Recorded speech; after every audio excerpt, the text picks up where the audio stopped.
அபிஷேகமாம் அவள் பொன்னேனி மலர்களில் அலங்காரமாம் பாலோடு பன்னீரும் அபிஷேகமாம் அவள் பொன்னேனி மலர்களிலே அலங்காரமாம்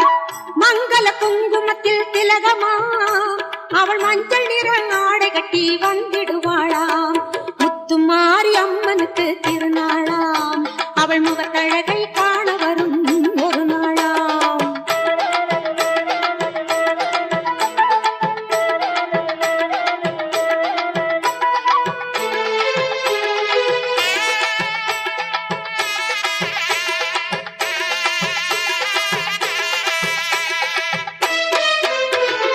திரிசூலம் கையில் கொண்ட திரிசூலம்